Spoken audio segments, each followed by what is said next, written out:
Welcome बच्चों। हमारा chapter चल रहा है रोटेशनल डायनामिक्स, जिसमें हमने लास्ट टाइम में देखा कि एक आधी रोलिंग बॉडी अगर है तो वो दो तरह की मोशन परफॉर्म करती है, एक खुद ट्रांसलेशनल मोशन और दूसरे रोटेशनल मोशन। और उसी के चलते हमने उसके काइनेटिक एनर्जी भी देखी थी। तो याद करिए क्या था kinetic energy for rolling body, ठीक है, इज इक्वल टू क्या था kinetic energy for translational motion plus kinetic energy for rotational motion. और हमने इसको सॉल्व भी किया था, याद है, half m v square plus rotational kinetic energy क्या होती है, हाफ आई ओमेगा स्क्वेयर। फिर उसके बाद में हमने I is equal to M के स्क्वेयर, यानी यहाँ पर के जो हमारे पास रेडियस ऑफ गायरेशन था वो भी देखा था। फिर उसको यहाँ पे थोड़ा रिप्लेस किया था, तो half m v square plus half I, तो आई की जगह पे क्या था हमारे पास में यम के स्क्वेयर, ठीक है। और ओमेगा का फार्मूला हमारे पास में वी बाय आर होता है और उसका स्क्वायर। इसको सॉल्व करने के बाद finally half m v square को हमने बाहर निकाला था, ये पूरा फैक्टर चला गया तो 1 प्लस यहाँ पर हाफ गया, एम भी गया, और यहाँ से वी स्क्वेयर अगर चला गया, यहाँ पे कैपिटल आर लिया था हमने रेडियस को, ठीक है। तो यहाँ पर बचा था के स्क्वेयर बाय आर स्क्वेयर। तो अगर आप देखेंगे तो kinetic energy for rolling body is equal to हमको ये मिला था half m v square bracket में 1 plus k square by r square. M यहाँ पर mass of the body, v उसकी linear velocity, k radius of gyration, और जो आर होता है उस बॉडी की रेडियस होती है। क्योंकि कोई बॉडी रोल कब होंगी भाई, वो डिस्क के जैसी होंगी, रिंग के जैसे होगी, या फिर हमारे एक आधा स्पेरिकल बॉडी होंगी, ठीक है, सिलेंड्रिकल बॉडी होंगी। तो उन सब के लिए रेडियस का इस्तेमाल करते हैं हम, ठीक है। ये तो हो गया कि खैर हमने मान लीजिए कि हॉरिजॉन्टल एक आधा सरफेस है, उसके ऊपर एक आधे स्पीयर को क्या किया हमने, रोल किया, एक आधे सिलेंडर को रोल किया, जैसे मैंने लास्ट टाइम बेलन का एग्जांपल दिया था, उसको अगर रोल किया तो उसके लिए हो गया, ठीक है। लेकिन अगर सपोज कि मान लीजिए कि एक आधा इंक्लाइन सरफेस है और यहाँ से कोई बॉडी अगर छोड़ दो,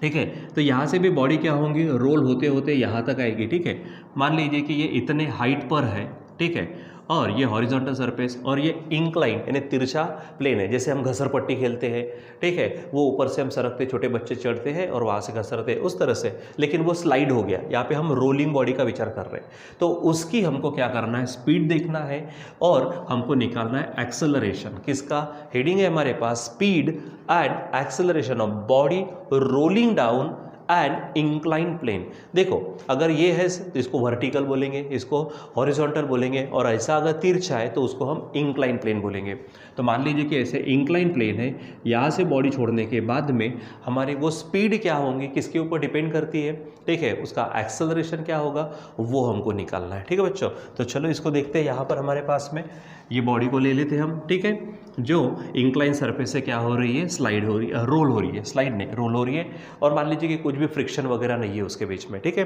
तो चलो मैं थोड़ा सा यहाँ पर क्या करता हूँ, एक इंक्लाइन प्लेन इस तरह से निकाल देता हूँ, ठीक है। मान लीजिए कि ये इंक्लाइन प्लेन है, ठीक है, यहाँ से हमारे पास में इसको आप हॉरिजॉन्टल समझिए, ये हॉरिजॉन्टल सरफेस है, और इसको अगर मैं यहाँ से निकाल दूँ, थोड़ा देखिए आप यहाँ पर, तो ये आपके लिए क्या हो गया, वर्टिकल हो गया, ठीक है। और यहाँ पर देखो ये जो इंक्लाइन प्लेन है ये हॉरिजॉन्टल प्लेन के साथ कोई एंगल बना रहा है, आप इसको क्या बोल सकते हैं, angle between the incline plane and the horizontal surface. ये जो है वर्टिकल, मान लीजिए ये बॉडी यहाँ पर अगर कोई बॉडी है, समझो इसका स्पेरिकल बॉडी ले लेते, ठीक है, तो ये यहाँ से ज़मीन लेवल से बोलो या फिर सरफेस से, मान लीजिए कि वो h इतने हाइट पर है, ठीक है, और जब वो यहाँ से क्या होंगी, रोल होंगी और यहाँ तक आएगी, तो मान लीजिए बच्चों कि यहाँ से उसका जो डिस्प्लेसमेंट है वो डिस्प्लेसमेंट हम ले लेते हैं यहाँ पर, समझो s, ठीक है, यानी वो यहाँ से कितना डिस्प्लेसमेंट कवर करती है, समझो एस इतना डिस्प्लेसमेंट कवर करती है, ठीक है। तो चलो अब इन सब बातों को देखते हैं यहाँ पर क्या हो रहा है। यानी सबसे पहले तो हम क्या कहेंगे कि consider a body rolling down, ठीक है। अब जनरली वो स्पेरिकल बॉडी होंगी, ठीक है, एक आधी वो सिलेंड्रिकल होगा, ठीक है, सिलेंड्रिकल बॉडी होगी, ठीक है, क्योंकि देखो किसी को ऐसा छोड़ देने के बाद आना वो स्लाइड हो गया, हम यहाँ पे बॉडी रोल होना ये कह रहे हैं, ठीक है। तो आप इस तरह की बॉडीज ले सकते हैं, सिलेंड्रिकल, स्पेरिकल, डिस्क के जैसे, रिंग के जैसी, ये ठीक है। तो चलो अब देखते हैं हम क्या कहेंगे यहाँ पर, consider a body rolling down and incline plane, ठीक है, क्या बोलेंगे यहाँ पर हम, कंसीडर अ बॉडी, ठीक है, अब बॉडी यहाँ पर आप ले सकते हो स्पेरिकल वगैरह, कोई स्पीयर वगैरह ले सकते हो, मैं एग्जांपल ले लेता हूँ स्पीयर का, ठीक है,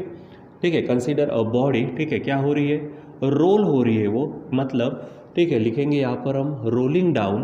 एंड इंक्लाइन प्लेन, यानी तिरछा जो प्लेन है वो, ठीक है, यहाँ से वो घसर रही है, ठीक है। लेट कुछ चीज़ें ले लेते हैं यहाँ पर, मान लेते हैं कि यम क्या है उसका, मास ऑफ द बॉडी, हम यहाँ पर कहेंगे मास ऑफ द बॉडी, क्या है ये, यम समझो, ठीक है। उसके बाद क्योंकि मैंने स्पीयर टाइप ले लिया तो आर ले लेते उसके रेडियस, ठीक है, रेडियस ऑफ द बॉडी, ये बॉडी का मतलब उस स्पीयर की क्या है समझो, रेडियस है, ठीक है। अब बच्चों यहाँ पर ये चीज़ भी आपको मालूम है, कौन सी, लास्ट टाइम में ही हमने देखा कि कोई बॉडी अगर रोल होती है तो वो ट्रांसलेशनल और रोटेशनल मोशन परफॉर्म करती है, तो उसकी जो काइनेटिक एनर्जी होती है वो एनर्जी ये होती है हमारी, ठीक है। इसी के चलते हम क्या करने वाले, स्पीड को और एक्सेलरेशन को देखने वाले, ठीक है। सो चलो यहाँ पर लिखेंगे, क्या बोलेंगे हम, as the body rolls, as the body rolls, यानी जब बॉडी क्या होती है, रोल करती है, ठीक है, देन इट परफॉर्म्स translational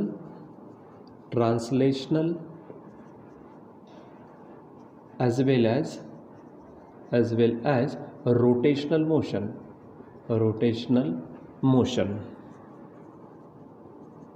ठीक है। इसलिए उसकी काइनेटिक एनर्जी, हेंस क्या बोलेंगे, hence it's a kinetic energy is given by, देखो अब हम कल के जैसा अलग अलग सॉल्व करके निकालने की ज़रूरत है, आप डायरेक्ट उसको निकाल दो तो किसकी काइनेटिक एनर्जी होंगी, kinetic energy is equal to, क्या बोलेंगे हम, क्या फार्मूला हमारे पास में, हाफ, ठीक है, यहाँ पर लिखेंगे mv² ब्रैकेट में हो जाएगा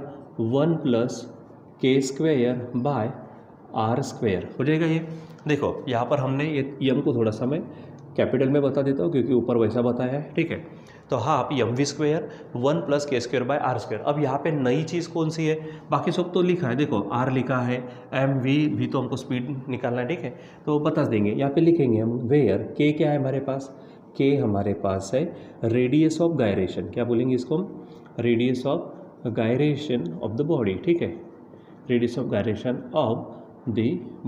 बॉडी के लिए रेडियस ऑफ गायरेशन है। ये हम क्या चीज़ है, हम ऑलरेडी पढ़ चुके हैं। और यहाँ पर जो v है वो स्पीड है, ठीक है, v क्या है, लीनियर वेलोसिटी बोलो या फिर simply speed of the body, क्या बोलेंगे हम, स्पीड ऑफ द बॉडी, ठीक है, ये हमारे पास है। अब बच्चों यहाँ पर एक चीज़ थोड़ी नोट करने लायक है, जैसे हम देखते हैं यहाँ पर, अब बताइए कि जब बॉडी यहाँ से रोल होना शुरू होने वाली थी, ठीक है, तो वो यहाँ पर जब थी तो पहले तो वो रुकी हुई होंगी, फिर हमने जब छोड़ा तो वो नीचे नीचे आना शुरू हो गए, तो जब वो यहाँ रुकी हुई थी तो उसकी इनिशियल स्पीड क्या रहती है, 0 रहती है। दूसरी बात, इसको जब हम यहाँ पे रोक के रखें, पकड़ के रखें, तो उसकी एनर्जी जो होती है वो होती है पोटेंशियल एनर्जी, जिसको हम ग्रेविटेशनल पोटेंशियल एनर्जी बोल सकते हैं। और जैसे ही वो नीचे नीचे आना शुरू होती है, जब वो मोशन में आना शुरू होती है, तो क्या होता है कि उसके साथ काइनेटिक एनर्जी चलती है। और जब आप देखेंगे तो यहाँ से वो जो पोटेंशियल एनर्जी थी उसके पास, वो पूरी की पूरी काय में कन्वर्ट होती रहती है काइनेटिक एनर्जी में। और आते आते हम बोलेंगे कि पूरी तरह से नीचे जब आएगा तो उसकी स्पीड और बढ़ते जाती है, मतलब काइनेटिक एनर्जी और बढ़ते जाएंगी। मतलब एक तरह से जो हमारी ग्रेविटेशनल पोटेंशियल एनर्जी वो पूरी तरह से यहाँ आने तक में काय में काइनेटिक एनर्जी में पूरी कन्वर्ट हो जाती है। तो ये जो काइनेटिक एनर्जी है ये किससे मिली हुई है, तो हमारे पोटेंशियल एनर्जी से मिली हुई है, ठीक है। तो यहाँ पर मैं इसको क्या कर देता हूँ, यहाँ पर इक्वेशन 1 नाम दे देता हूँ और वहाँ पर लिखते हैं, ठीक है। क्या बोलेंगे, एट इनिशियल स्पीड क्या रहती है, speed of the body is 0, वो क्या रहती है हमारी 0, दैट इज़ हम उसको नाम दे देंगे u, क्या बोलेंगे इसको हम, तो u इज इक्वल टू 0, ठीक है। और जब बॉडी रोल होती है तो क्या होती है, gravitational potential energy is converted into kinetic energy, लिखेंगे यहाँ पे हम, ठीक है। When the body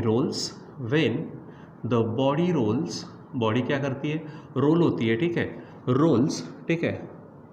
roles down, तो क्या होती है, then its potential energy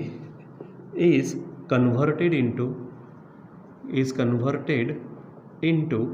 kinetic energy, ठीक है। तो यहाँ पर हम ऐसा लिख सकते हैं, जो काइनेटिक एनर्जी आपकी वो और कुछ नहीं है, वो क्या है आपकी पोटेंशियल एनर्जी, ठीक है। अब फ्रॉम 1 आप ये काइनेटिक एनर्जी का फार्मूला लिख लो, यानी क्या बोलेंगे, क्या होगा, हाफ mv² ब्रैकेट में आप इसे लिखिए 1 plus k square by r square, ये हो गई आपकी kinetic energy, is equal to अब आपको पोटेंशियल एनर्जी, तो हमको मालूम है ग्रेविटेशनल पोटेंशियल एनर्जी का फार्मूला क्या होता है, वो mgh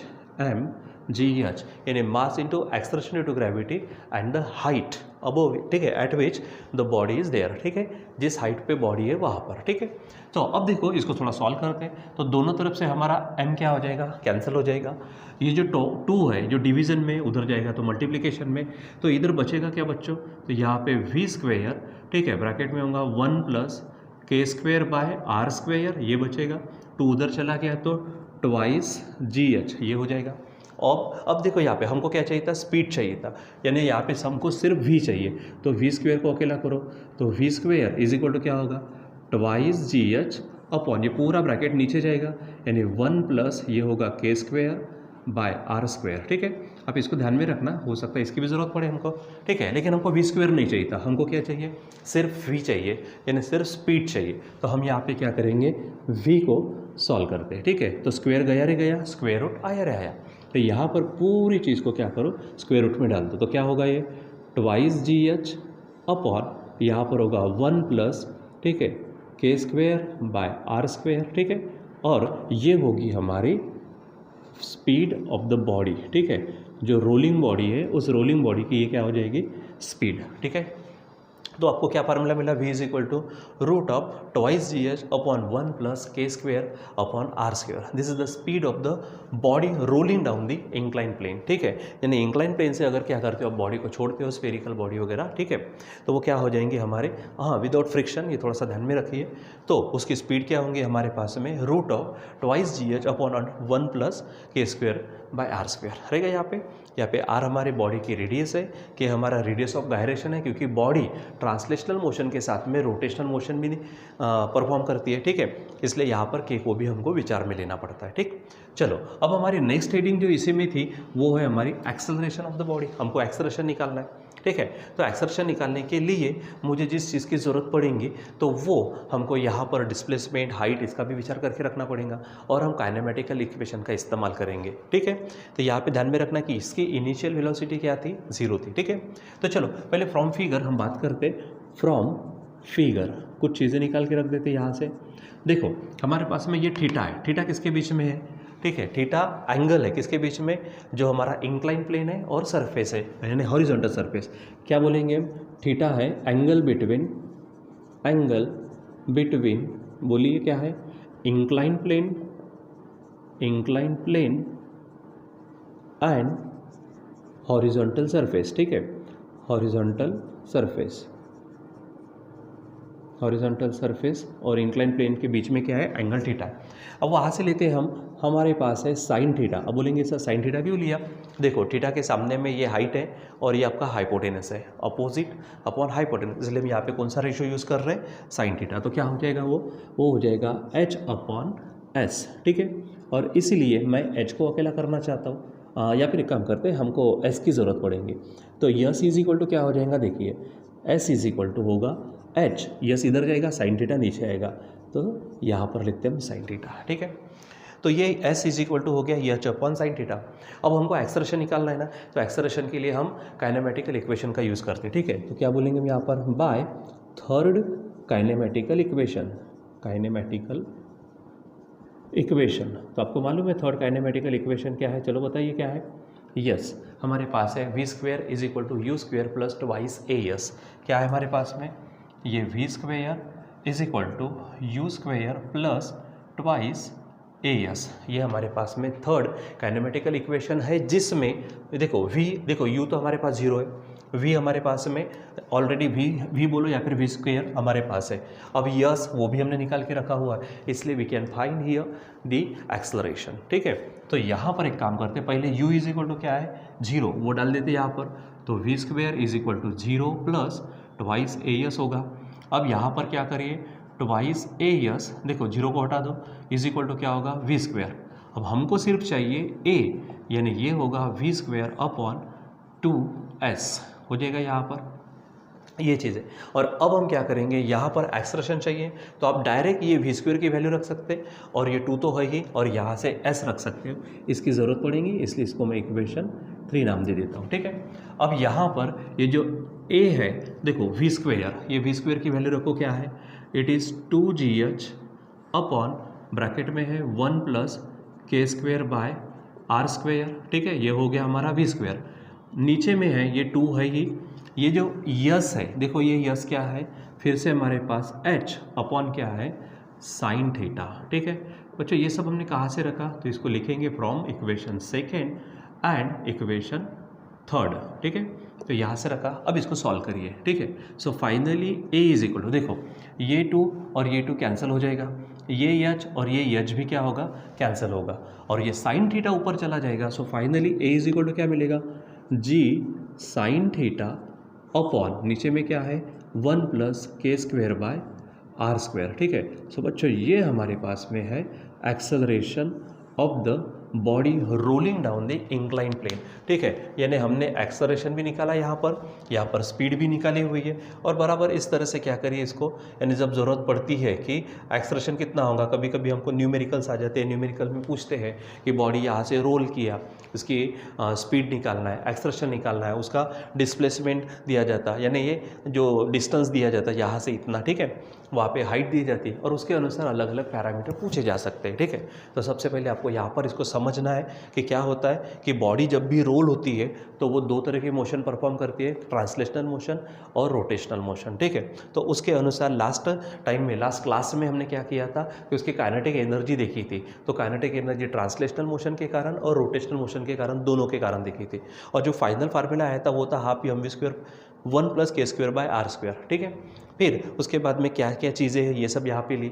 जब बॉडी स्टार्ट करती है मोशन को, तो जब स्टार्ट करेंगे तो इनिशियली तो उसकी स्पीड 0 होगी ना, यानी u इज इक्वल टू हमने 0 ले लिया। फिर उसके बाद में वो पॉइंट कौन सा कि जब बॉडी रोल करती है तो उसकी पोटेंशियल एनर्जी काय में कन्वर्ट होती है, काइनेटिक में। कैसे, तो यहाँ पर बॉडी पकड़ के समझो, ठीक है, मतलब अभी फिलहाल पोजीशन में है तो पोटेंशियल एनर्जी, और जैसे छोड़ देंगे ये रोल होना शुरू हो जाएंगे, स्पीड बढ़ते जाएंगे, काइनेटिक एनर्जी बढ़ते जाएंगे, तो अपने पोटेंशियल एनर्जी कम होते जाएंगे। क्यों, क्योंकि पोटेंशियल एनर्जी पूरी तरह से काय में कन्वर्ट होंगी वहाँ पर, काइनेटिक में। तो हमने लिखा kinetic energy is equal to potential energy. इसको सॉल्व करते करते first of all we got this, v is equal to root of twice g h upon 1 plus k square by r square. फिर उसको आगे और सॉल्व किया, जरा सा हमने काइनेमेटिकल इक्वेशंस का इस्तेमाल किया, थोड़ा सा ट्रिग्नोमेट्री का इस्तेमाल किया, और finally we came to this, a is equal to g sine theta upon 1 plus k square by r square, ठीक है बच्चों। तो ये जो हमारी हेडिंग थी speed and acceleration of the body rolling down the incline plane, तो यहाँ पे ये टॉपिक हमारा क्या होता है, फिनिश होता है, ठीक है। और इसके पहले हमने जो भी कुछ पॉइंट्स देखे हुए, मोमेंट ऑफ इनर्शिया देखा है, और parallel axis theorem, perpendicular axis theorem, उसके जरिए हम अलग अलग एक्सिस के अबाउट मोमेंट ऑफ इनर्शिया भी देख सकते हैं। तो यहाँ से एक तरह से अगर यहाँ पर देखते तो एक तरह से हमारा चैप्टर क्या होता है, एंडिंग लेवल पे आता है। अब इसके बाद कुछ छोटी मोटी चीज़ें पढ़नी होती है और न्यूमेरिकल्स पढ़ने होता है, तो वो उसको हम कंटिन्यू करेंगे बाद में। Till then bye.